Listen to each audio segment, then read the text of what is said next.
Okay, let's look at blacklists. So I wouldn't bother doing blacklist removals in two scenarios. One, if you don't have a dedicated sending domain, because really the IP addresses that are blacklisted are actually Klaviyo's email addresses, so you won't be able to get them off. The blacklist providers or services will actually contact you and they'll probably tell you, oh, we know that IP, that's a spammy IP used by Klaviyo. So don't bother with it. And the other thing is I would probably wait until you set up all the other stuff, like dedicated sending domain, of course, and then the email authentication, just so that you can let them know that you're doing some work to prevent getting back on a blacklist. So, you know, what is a blacklist? Kind of what it sounds like. You put on a list that says, hey, you're spammy, and then that stops you getting into the inbox for email providers. Severe effect on the ability to reach the inbox, but they will allow you to do a removal request. So pretty much after you do your blacklist check, you just got to find out, you know, which ones you're on. Go to the URL. You have to submit a request to remove your domain from the blacklist. Sometimes they just have a button that says like delist, and it's quite easy.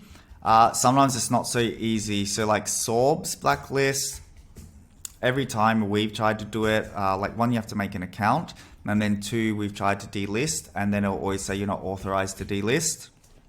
And then really what happens is you just go and contact support. There should be a support email or support submission contact form, and then just submit that, tell them who you are, tell them why you should be removed and the steps you've been taking. So provide them with steps that you've taken to improve deliverability, to be less spammy. So, hey, we've set up a dedicated sending domain, so we're not on like a shared IP.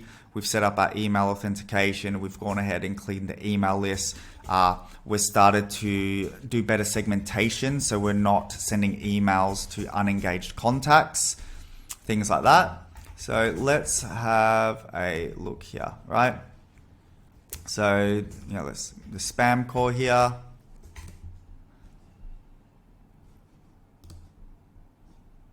Let's look at some other ones.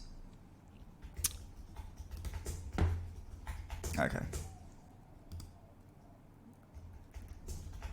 Cool. So, am I listed? Take your IP address. It's been given to you by these tools. Put it in there. I think I may have to log in for this. It's not listed. I think that's because we actually removed this one the other day and it's actually not listed on there anymore. But basically you would do that and then you'll just go delist. And then same here. I actually have to log in. Okay, I'm logged in, and then you just go delist an IP address. Put the IP in there, continue.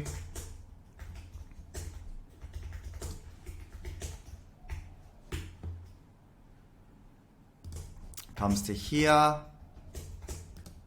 Just choose one and go proceed. And I'll show you all the listings. And so this is Sorbs, which once again never works when we go get delisted.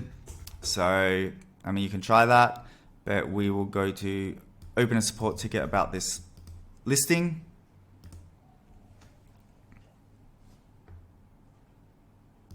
Okay, and it's not loading for some reason. But anyway, if it did load, you just go get help support. It'll go to the next page. It'll say, what's your name? What's your email address? Here we go. Right, name, email address, this already has my details, and then you just put in the additional comments related to your support case for delisting. So just tell them, look, we noticed we were delisted. Tell them all the emails we've collected have been collected through consent, and then just tell them the steps that you've been taking to stop the sort of like spamminess and increase the deliverability of your email sends. And then you hit open ticket. They'll send you an email saying, yep, we got the ticket. And, you know, they'll say we'll follow up in like 24, 48 hours. And then somebody from there will follow up. And then, you know, they'll help you get delisted or tell you why they can't delist you and things like that. But that's pretty much how you do it. Just go through all the ones that have shown up as being listed on, and then go through them all and go delist and then ask to be delisted.